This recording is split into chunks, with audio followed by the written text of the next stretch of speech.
오늘 말씀을 통해서 정말로 형통한 사람은 어떤 사람일까 하는 것입니다. 진정한 형통은 무엇일까? 어떤 특징이 있을까? 분명히 잘 되는 가정이나 교회도 특징이 있는데 어떤 특징이 있을까? 그 모델이 하나님께서 요셉을 세워주셨습니다. 꿈과 비전의 사람, 근데 그보다도 더 그렇습니다만 그보다도 더 성경은 형통한 자가 되었다, 형통케 해주셨다, 이 말씀을 거듭 계속하십니다. 그러니까 분명히 형통한 사람입니다, 요셉은. 근데 형통은 우리가 안대로 사전적인 의미로는 앞으로 나아간다, 번성한다, 성공한다. 그러니까 점점 더 잘 되어진다, 이게 분명히 형통입니다. 그런데 참 이상합니다. 왜냐하면 인간적인 눈으로 볼 때 요셉의 삶은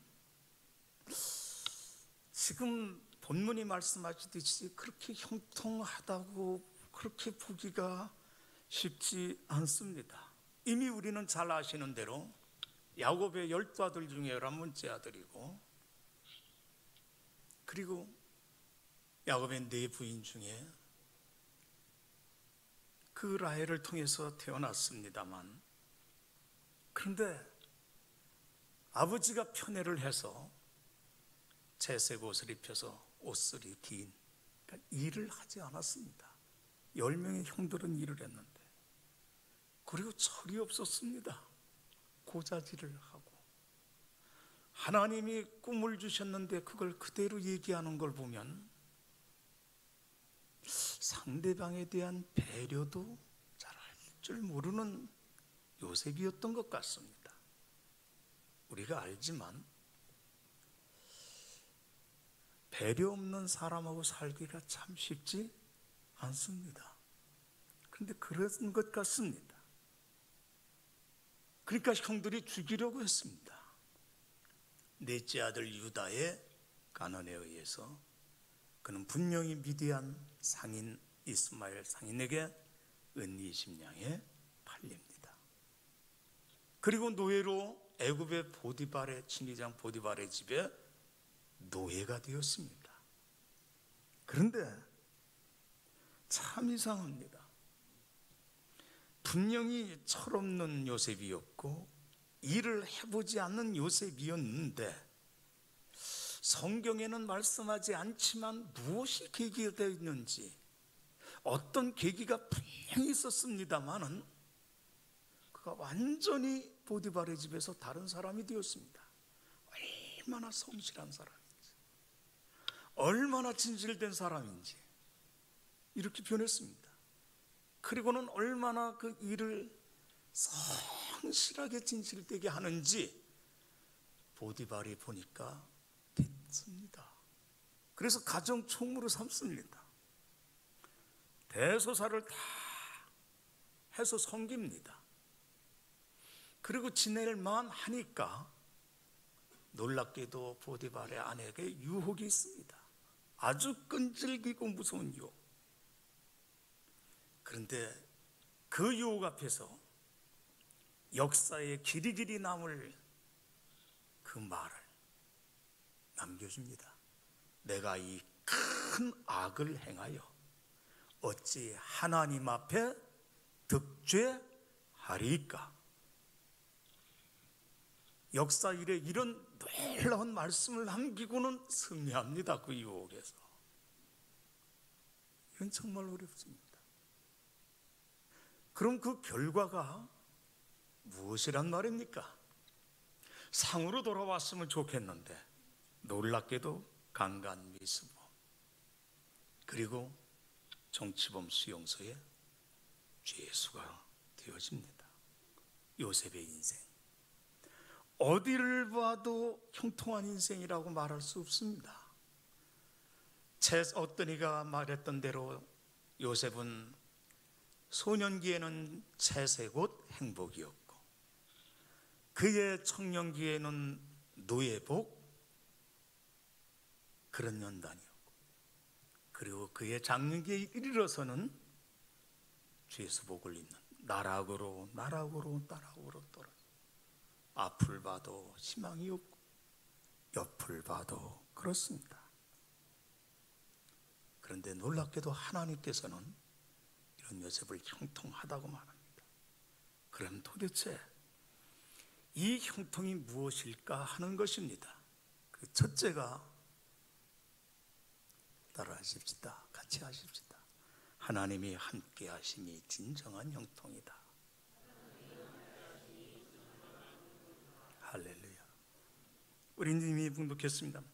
여호와께서 함께 하심으로 범사에 형통케 하심을 보았다. 3절에서도 여호와께서 그의 범사에 함께 하심으로 형통한 자가 된다. 23절에도 여호와께서 요셉과 함께 하사 형통하게 하셨더라. 이후에 여호수아 또 야곱도 많은 사람들에게 하나님께서 공통적으로 도장을 찍어 놓으셨는데, 그것은 바로 여호와 하나님이 함께 하심으로. 그러니까 표준이 달랐습니다. 여러분, 우리는 압니다. 인간의 복 중에 가장 큰 복은 하나님이 함께 하심의 복인 줄 믿습니다. 우리는 잘 알지 않습니까? 창세기를 보아도 다 만드시고 마지막에 인간을 하나님의 형상을 입은 탁월한, 모든 피조물 중에 아주 탁월한 존재로 만드셔서 하나님과 교통할 수 있고 하나님의 뜻을 행할 수 있었습니다. 하나님 안에서 영원히 사는 탁월하고도 탁월한 존재로 만들어주셨는데 하나님 등졌습니다. 그리고 하나님 떠났습니다.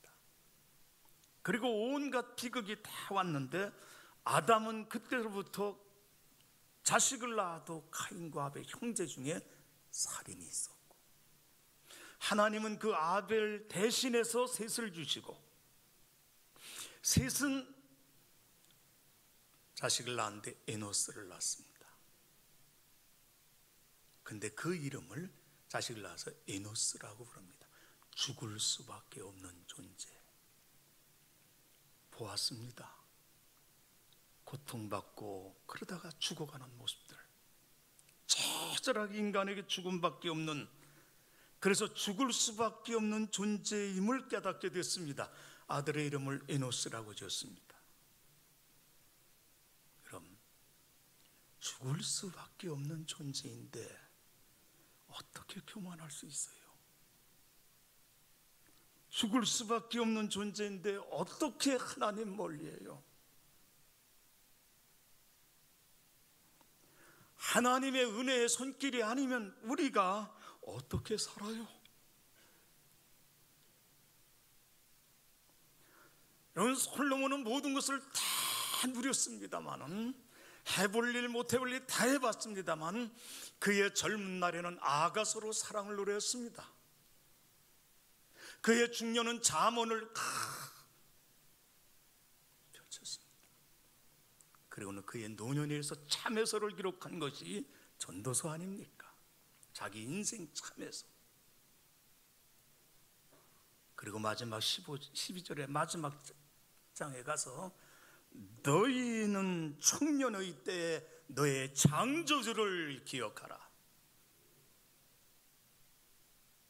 하나님이 죽을 수밖에 없는 존재, 하나님의 손길이 아니면 어떻게 해요? 인생 참, 제가 은퇴를 했습니다.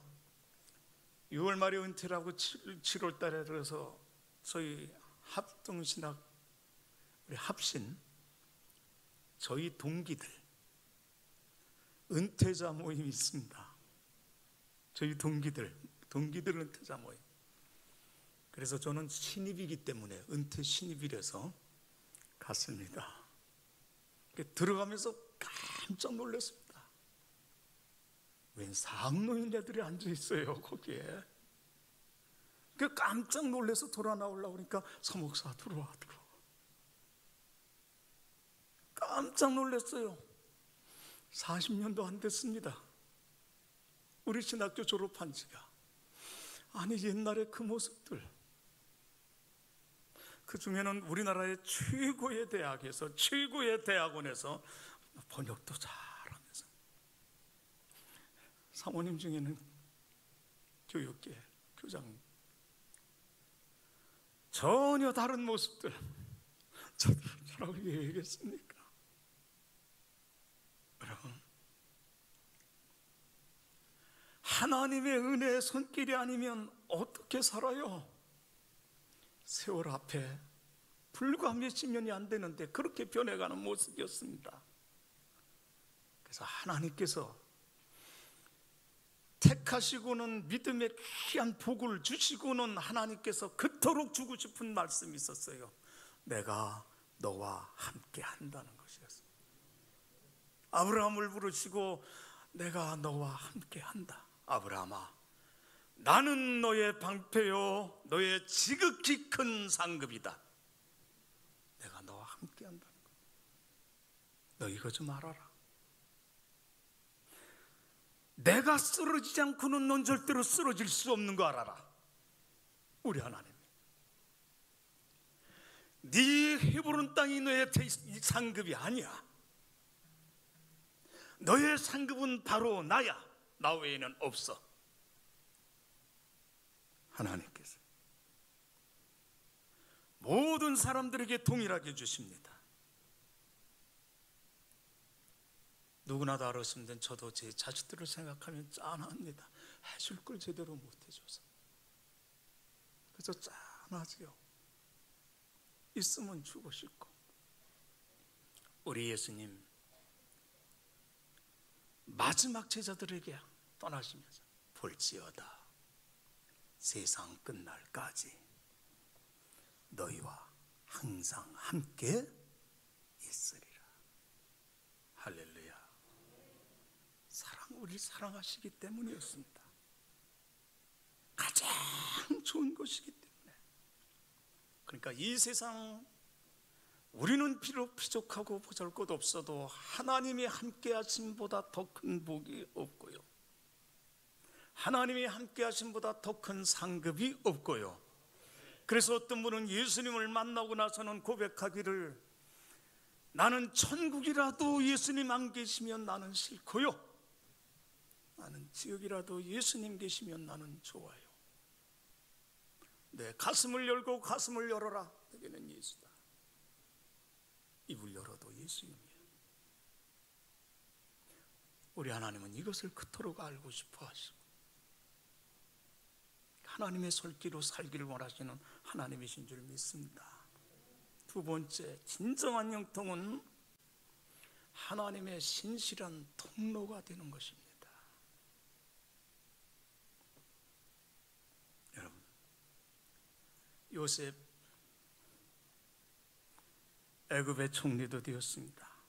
그런데 그 전에 이 종살이, 옥살이를 하나님은 형통이라고 말씀하십니다. 세상적으로 볼 때 분명 아닌데,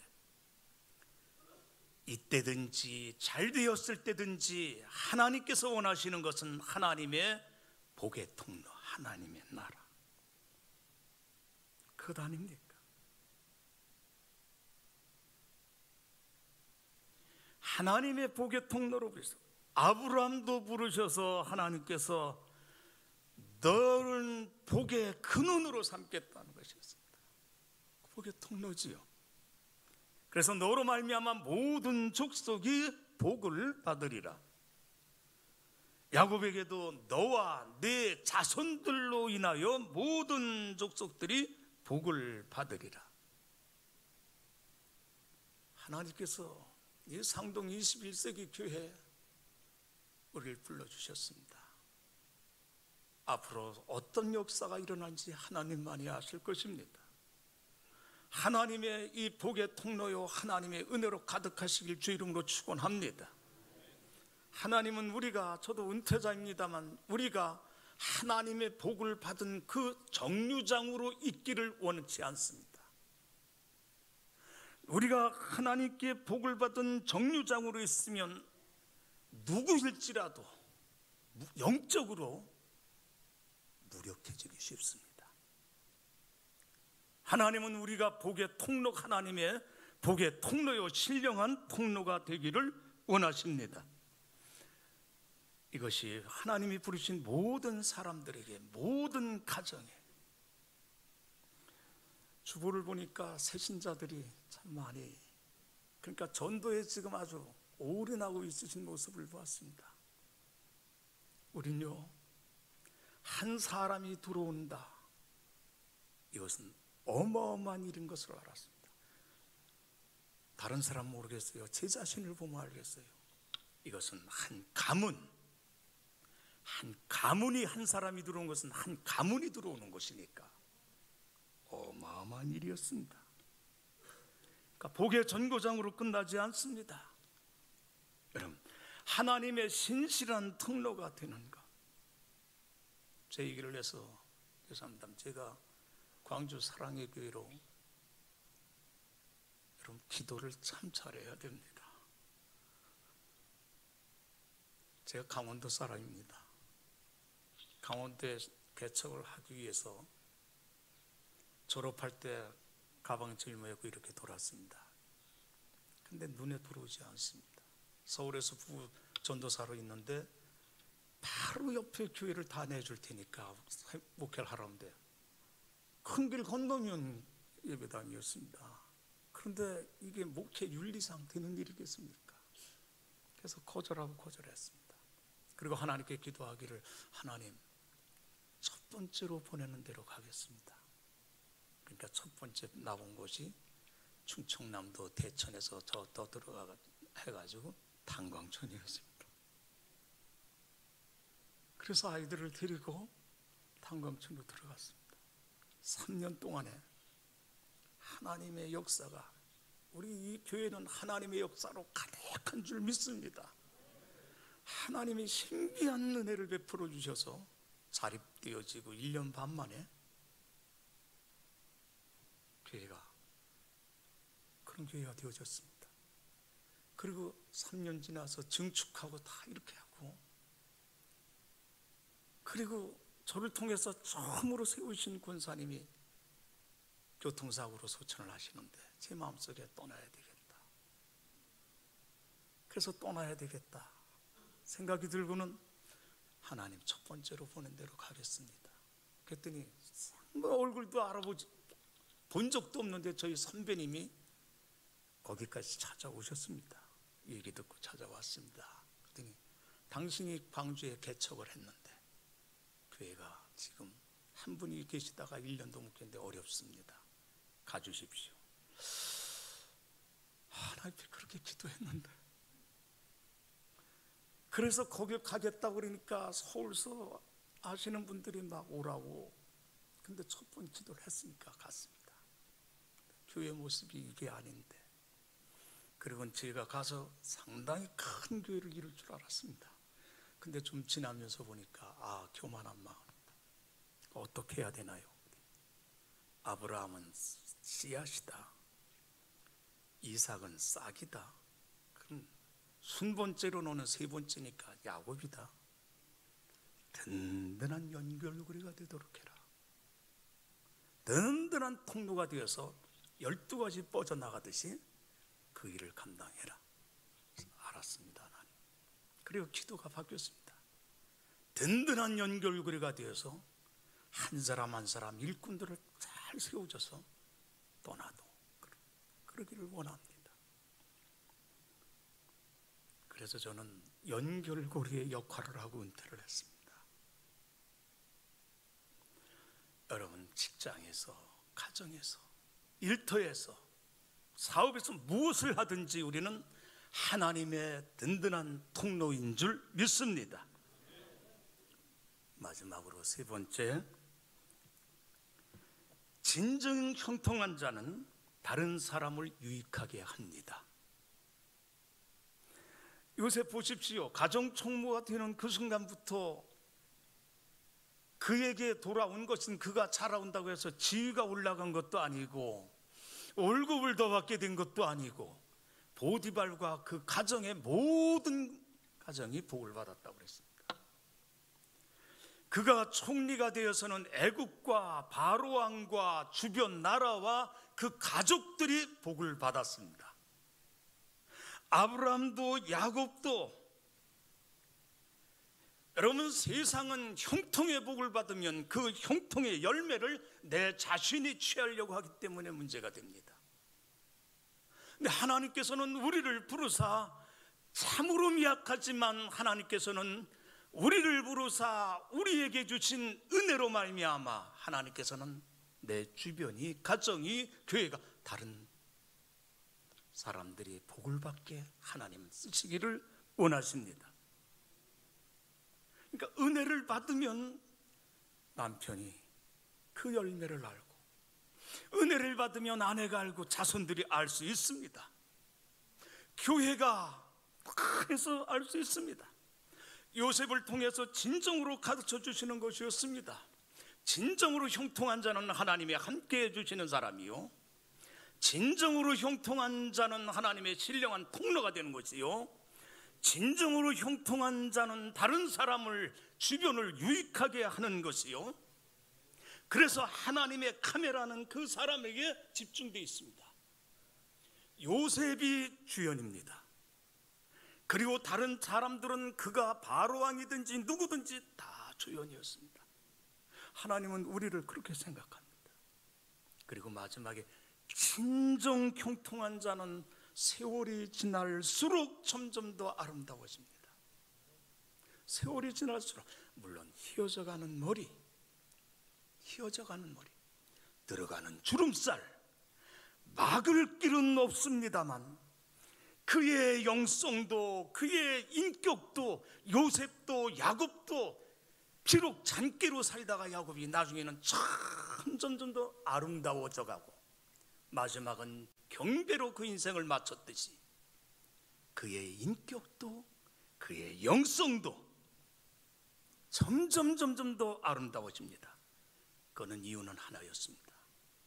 비록 발은 땅에 디디고 살지만 몸은, 그 마음과 그 중심은 우리 하나님께 있기 때문이었습니다. 그러니까 아름다워질 수 있습니다. 장담은 할 수 없으나 이 은혜를 사모합니다.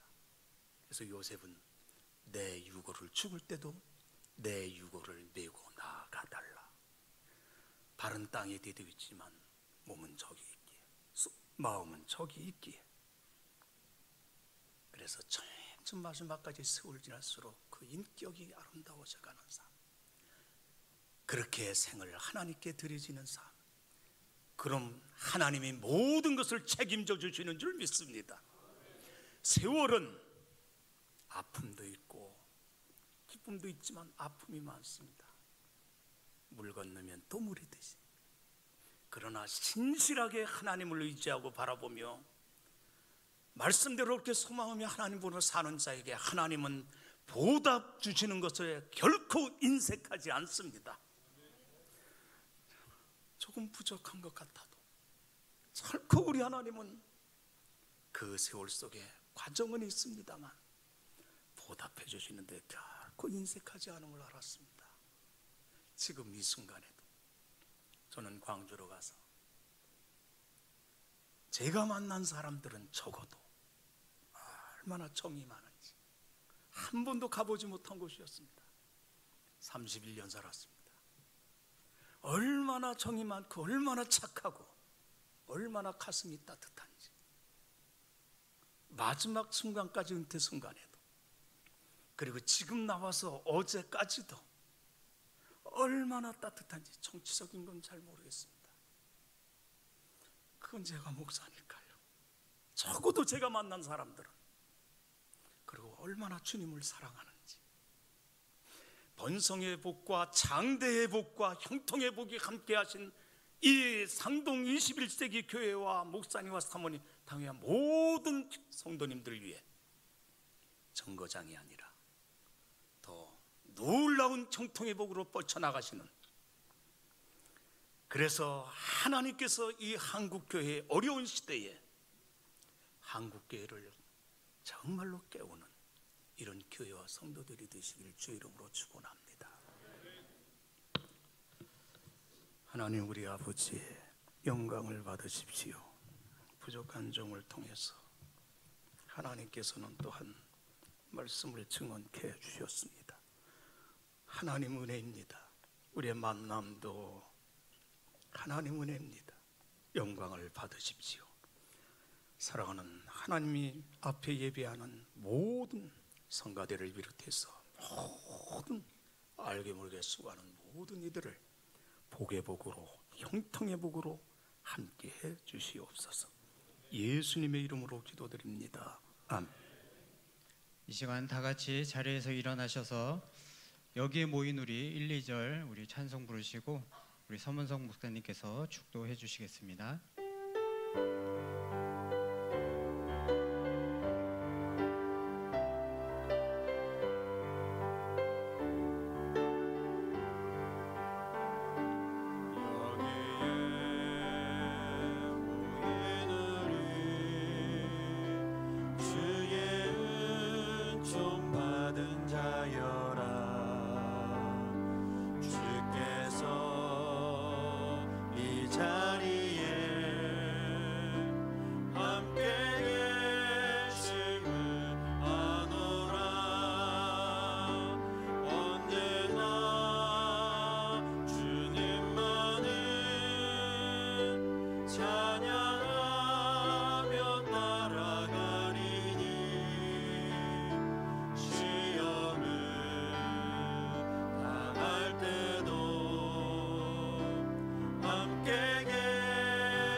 이제는 우리를 억만 죄악 가운데 구원하여 주신 우리 구주 예수 그리스도의 은혜와 하나님 우리 아버지 한량없으신 사랑하심과 보혜사 성령님 내주 감동 충만케 하심이 상동 21세기 교회와 목사님을 비롯한 모든 성도들 머리머리 위에와 믿음의 가문 위에 수고하시는 모든 이들 위에 이제로부터 영원토록 함께 계실지이다.